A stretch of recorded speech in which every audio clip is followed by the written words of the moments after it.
तानाशाह पैदा नहीं हुए, पर हमारे देश में महान महात्मा गांधी पैदा हुए। महान महात्मा गांधी, जिनका मैं बहुत सम्मान करता हूं, मेरे हृदय में उनके लिए बड़ा सम्मान है। कितना महान आदमी। उस समय मोहम्मद अली जिन्ना ने कहा, पेपर वेट उठाकर कैबिनेट मिशन की बैठक में कहा था, मेरी भाषा अलग, भूषा अलग, रहन सहन अलग, खान पान अलग, मेरी नमाज अलग, अजान अलग, अल्लाह अलग, कुरान अलग, मुझे इतनी सी जमीन दो, मैं सारे मुसलमानों को लेकर इतनी सी जमीन पर रहूंगा, लेकिन मैं काफिरों के साथ नहीं रहूंगा। और तब गांधी जी ने कहा कि पाकिस्तान मेरी लाश पर बनेगा। पर ताज्जुब तो यह कि पाकिस्तान बना और गांधी जी की लाश गिरी तो सही, लेकिन तब उसके गिरने का उतना लाभ नहीं रहा था। हालांकि गांधी जी एक महान आदमी थे, मैं गांधी जी का हृदय से सम्मान करता हूं, लेकिन आश्चर्य ये कि गांधी जी के रहते रहते भारत के टुकड़े टुकड़े हो गए, भारत को तोड़ दिया गया। उस मातृभूमि को, जिस मातृभूमि को हम भारत माता कहते हैं, उस भारत माता की हत्या कर दी गई, उसके टुकड़े कर दिए गए, उसे दो टुकड़ों में बांट दिया गया। और गांधी जी ये सब देखते रहे। अब्राहम लिंकन कहता है, मैंने निश्चय कर लिया था मृत्यु का आलिंगन कर लूंगा, लेकिन अपने देश को बंटने नहीं दूंगा। लेकिन यहां तो देश बटा, देश बटा। किसने बांटा देश? किसने बांटा देश? अच्छा ये बताओ, तुम ऐसे लोग हो, मुझे तो ताज्जुब होता है कि भारतीय लोग कैसे लोग हैं, जो हमारी मां का हत्यारा है हम उसे भी सम्मान देते, उसे भी सम्मान देते जो हमारी मां का हत्यारा है। तुम एक शेर गाते हो, यूनान मिस्र रोमा मिट गए सभी जहां से, कुछ बात है कि हस्ती मिटती नहीं हमारी। गाते हो ना? किसने लिखा था ये शेर? बोलो। इसी का एक और गीत गाते हो तुम 15 अगस्त 26 जनवरी पे, सारे जहां से अच्छा हिंदुस्तान हमारा, हम बुलबुले हैं इसकी, ये गुलसिता हमारा। किसने लिखा था ये गीत? अल्लामा इकबाल। किसने लिखा था ये गीत? अल्लामा इकबाल। कौन है अल्लामा इकबाल? वो आदमी है जिसके मन में पाकिस्तान का विचार पहली बार उठा। जिन्ना तो इसके हाथ की कठपुतली था, असली आदमी जो पाकिस्तान को अपने दिमाग में लेकर आया वो अल्लामा इकबाल था। अल्लामा इकबाल, तुम जानते नहीं हो अल्लामा इकबाल कौन था? नाम से तो पता चलता है। बोलो कौन था अल्लामा इकबाल? अरे बोल पड़ो, क्या था? कश्मीरी पंडित। अल्लामा इकबाल कश्मीरी पंडित था। यह अपने परिवार का चौथा सदस्य था जो कन्वर्ट हुआ, चौथा सदस्य जो कन्वर्ट हुआ था, मुसलमान बना था, यह कश्मीरी पंडित था।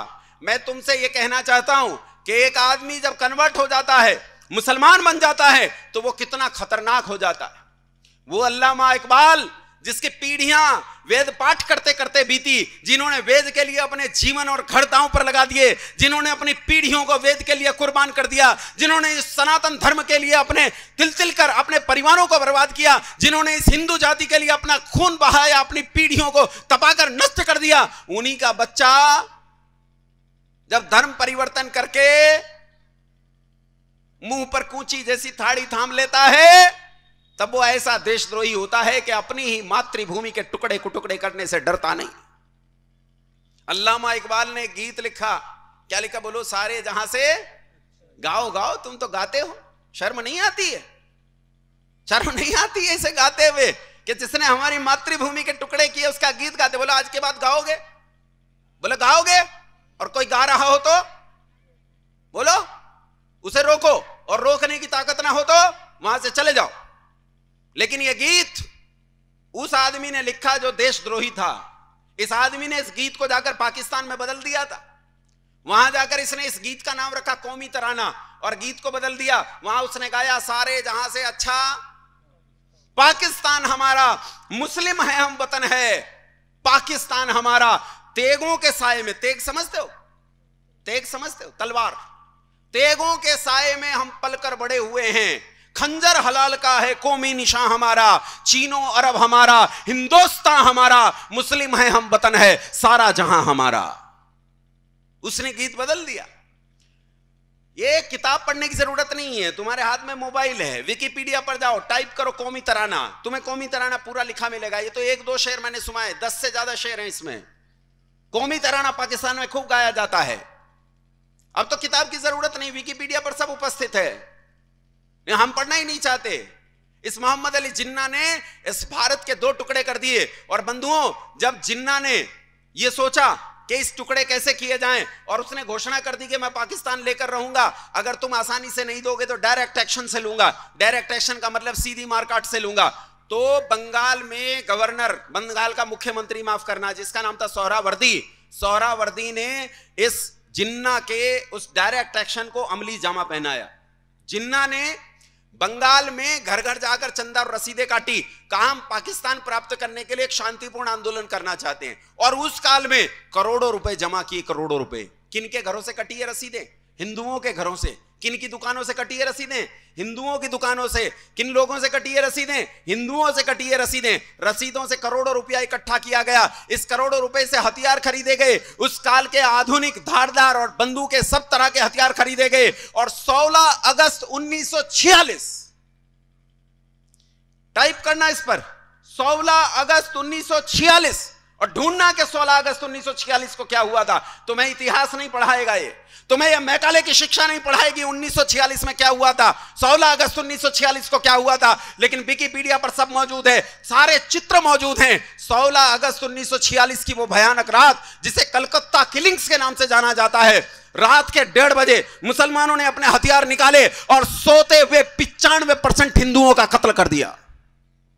95% हिंदुओं को सोते हुए कत्ल कर दिया। बचे 5%, माओ और बहनों तक को कत्ल कर दिया गया। चित्र देखना, चित्रों में तुम्हें लाशें दिखेंगी, कीच दिखाई देगा। वो कीच कीचड़ नहीं है, वो मानव रक्त और मांस का कीच है, जिस पर भागते हुए वो लोग फिसल रहे थे।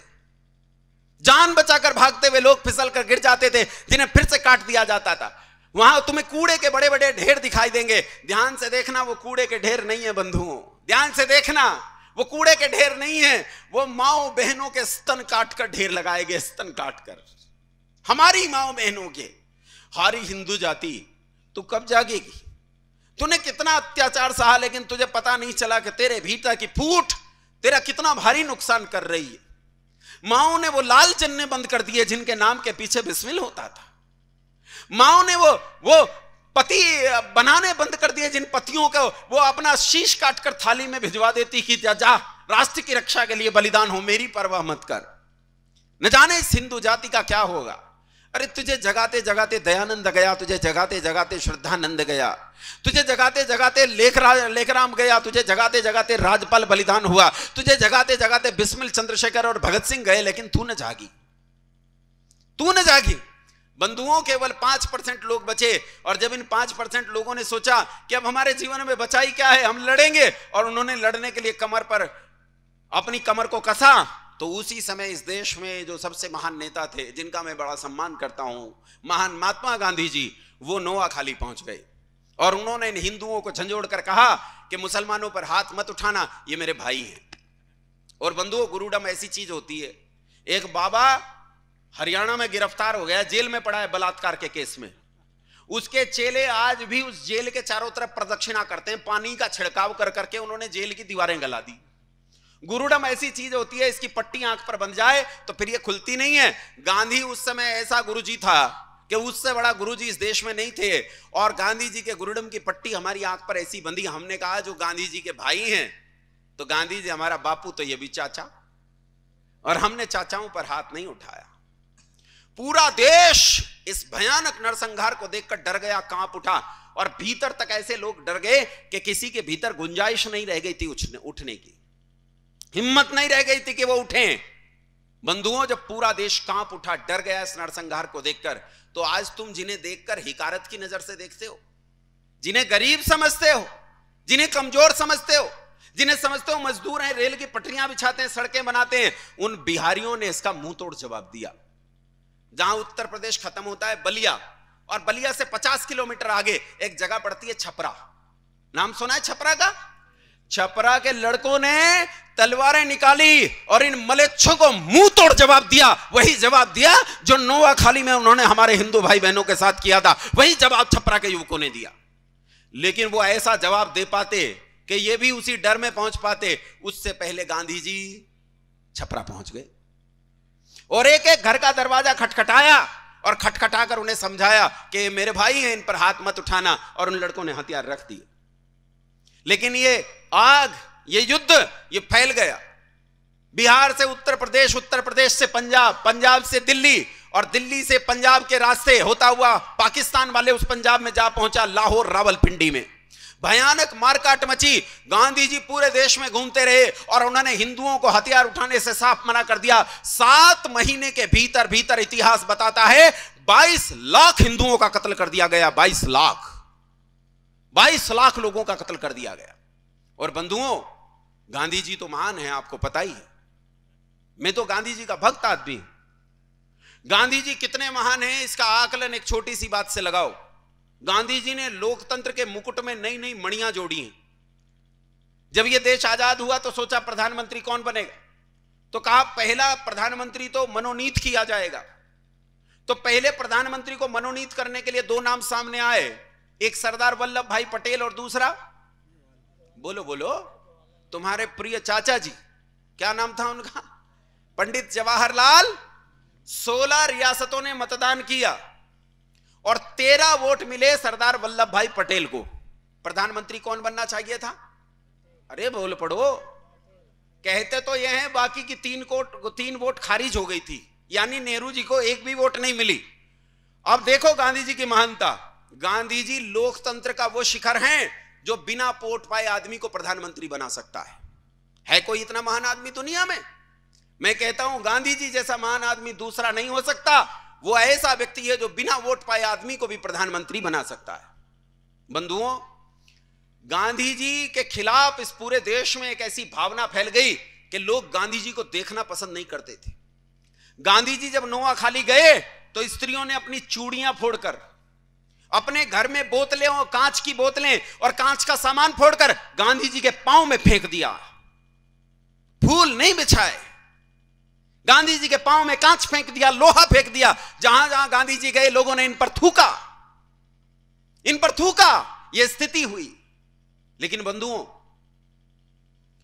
गांधी जी के खिलाफ इस भावना ने एक परिस्थिति पैदा कर दी कि लोग गांधी जी की हत्या कर देना चाहते थे। गांधी जी की हत्या हुई कौन सी तारीख में? अरे बोल पड़ो, 30 जनवरी को। कौन सी तारीख को हत्या हुई? और पहला हमला कब हुआ गांधी जी पर? 20 जनवरी में। पहला हमला हुआ 20 जनवरी में और 30 जनवरी में नाथूराम गोडसे ने गांधी जी की हत्या कर दी। 20 जनवरी से लेकर 30 जनवरी तक गांधी जी पर 5 हमले हुए। इस बीच में नेहरू की पुलिस, पूरे देश की पुलिस गोडसे को नहीं ढूंढ पाई। वो गोडसे को ढूंढ नहीं पाए कि गोडसे कहां है, और गोडसे ने 30 जनवरी को आकर हत्या कर दी गांधी जी की। लेकिन सुनो, गांधी जी की हत्या होते ही 12 घंटे के भीतर भीतर बिना किसी इलेक्ट्रॉनिक मीडिया के, बिना किसी सोशल मीडिया के, बिना प्रिंट मीडिया के कुछ विशेष फैलाए, पूरे देश में पता चल गया गांधी जी के चेलों को कि नाथूराम गोडसे कौन है, किस जाति से है, चित्पावन ब्राह्मण कौन होते हैं, ये महाराष्ट्रियन चित्पावन ब्राह्मण कहां कहां रहते हैं, पूरे देश में इनके गांव कहां कहां हैं। और पूरे देश में चित्पावन ब्राह्मणों का नरसंहार शुरू हुआ। ऐसा भयानक नरसंहार शुरू हुआ कि चित्पावन ब्राह्मणों को ढूंढ ढूंढ कर मारा गया। उसी रात में 50 चित्पावन ब्राह्मणों को महाराष्ट्र में मौत के घाट उतार दिया गया। 15 को पुणे में मौत के घाट उतार दिया गया। नारायण सावरकर के घर पर हमला हुआ, पत्थरों से हमला करके नारायण सावरकर की जान ले ली गई। वीर सावरकर के पर हमला हुआ, उन्हें किसी तरह बचाया गया। पूरे देश में ब्राह्मणों का ऐसा नरसंहार हुआ कि हजारों हजार लोगों को रातों रात मौत के घाट उतार दिया। किन लोगों ने? अहिंसा के पुजारियों ने। अहिंसा महान है, गांधी जी महान है। गांधी जी मर गए। गांधी जी के मरने की जब बात आती है तो गांधी जी की हत्या का जिक्र आता है। और बंधुओं, जब भी किसी हत्या का जिक्र आता है तो उसके हत्यारे का नाम भी हत्या के साथ आता है। हाँ के ना? हाँ के ना? जब रावण की हत्या का जिक्र आता है तो मर्यादा पुरुषोत्तम भगवान श्री राम का नाम आता है। जब कंस की हत्या का जिक्र आता है तो योगी राज श्री कृष्ण चंद्र का जिक्र आता है। और बंधुओं, जब गांधी की हत्या का जिक्र आता है तो हुतात्मा नाथूराम गोडसे का जिक्र आता है। गोडसे ने हत्या करके गलती की, और जो आदमी हत्या करता है वो हत्यारा है, उसे फांसी चढ़ना चाहिए। बोलो हाँ के ना? हाँ ना बोल पड़ो। फांसी मिलनी चाहिए कि नहीं? गोडसे को फांसी मिली, गोडसे को फांसी हुई, गोडसे को फांसी पर लटका दिया गया, मार दिया गया। लेकिन मैं पूछना चाहता हूं, जिसने हत्या की उसे फांसी होनी चाहिए कि नहीं? हां ना बोलो, हां ना बोलो। और अब मेरे प्रश्न का उत्तर दो। 7 महीने के भीतर जो 22 लाख हिंदू मरे, उनकी मौत का जिम्मेदार कौन? कौन है उनकी मौत का जिम्मेदार? क्या उस आदमी को फांसी नहीं होनी चाहिए? लोग कहते जी वो तो मर गया, बहुत दिन की बात हो गई। अरे वो तुम्हारे दिल में जिंदा है, वो तुम्हारी करेंसी पर जिंदा है, वो तुम्हारी सरकार में जिंदा है, वो तुम्हारे राजनेताओं में जिंदा है, वो इस जनमानस में जिंदा है और मेरे जैसे भक्तों के हृदय में जिंदा है। और बंधुओं, ये जहां जहां जिंदा है वहां वहां इस आदमी की हत्या होनी चाहिए, जिस आदमी ने 22 लाख लोगों का कत्ल किया। बोलो हां के ना? विरोध करो अगर मैं झूठ बोलता हूं तो, विरोध करो मेरा अगर मैं झूठ बोलता हूं। मैंने अगर एक भी तथ्य गलत कहा हो ऐतिहासिक रूप से, तो मैं उस तथ्य के लिए माफी मांगने और सजा भुगतने के लिए तैयार हूं। एक भी तथ्य अगर मैंने झूठ कहा हो। बंधुओं, अहिंसा किसे कहते हैं तुमने जानी ही नहीं। अहिंसा प्रतिष्ठायाम तत्सन्निधौ वैरत्यागः। ऋषि पतंजलि कहते हैं अहिंसा किसे कहते हैं। अहिंसा प्रतिष्ठायाम तत्सन्निधौ वैरत्यागः किसे कहते हैं? वैर का त्याग करने का नाम अहिंसा है। हम किसी से वैर नहीं करते, लेकिन न्याय का उल्लंघन नहीं करते। अगर न्याय उल्लंघन हो रहा हो तो हम खड़ग निकालते हैं। भगवान राम जो अहिंसा को गांधी जी से ज्यादा अच्छे से जानते थे, भगवान राम जिनका जीवन मर्यादाओं की परिधि में बंधा हुआ था, उन्होंने रामायण जैसा भयंकर युद्ध लड़ा। अगर वो अहिंसक न होते तो क्या वो ऐसी गलती कर सकते थे? बंधुओं, अहिंसा किसे कहते हैं? कारण न हो तो चींटी जैसे छोटे प्राणी को भी दुख नहीं देना, लेकिन कारण हो तो लाखों लाख मनुष्यों का वध कर देना भी क्या कहलाती है? क्या कहलाती है? भगवान श्री कृष्ण। समय हो गया क्या? अच्छा, मुझे लग तो रहा था कि संचालक महोदय बहुत देर से अंगड़ाई ले रहे हैं, मैं समझ नहीं पाया। भगवान श्री कृष्ण, उन्होंने महाभारत जैसे युद्ध का नेतृत्व किया। बंधुओं, यदि कारण हो तो लाखों लाख मनुष्यों का वध कर देना भी क्या कहलाती है? अहिंसा कहलाती है। एक सिद्धांत तुम्हारा गड़बड़ हुआ और तुम्हारा देश 3 टुकड़ों में बंट गया। पिछले 270 साल में भारत के 13 टुकड़े हुए हैं। अगर तुम अब भी नहीं जगे तो इस भारत के अभी भी लोग नारे लगा रहे हैं, भारत तेरे टुकड़े होंगे इंशाअल्लाह इंशाअल्लाह। इसलिए चेतो, जागो, समझो कैसे हम इस देश को बचाएं। रात्रि में चर्चा करूंगा। जो लोग कल आए थे और इस समय भी आए, उनकी रात्रि में बात ज्यादा समझ में आएगी। और जो घंटे छोड़ रहे हैं, जो पीरियड्स में बंक मार रहे हैं, जो क्लास के समय चाट खाने चले जाते हैं, उनकी बात कम समझ में आएगी। लेकिन रात में बताऊंगा कि इस राष्ट्र की वास्तविक समस्या का समाधान क्या है। बहुत धैर्य से इतनी देर तक आप लोगों ने मुझे झेला, उसके लिए बहुत धन्यवाद। आप सभी को सादर प्रणाम।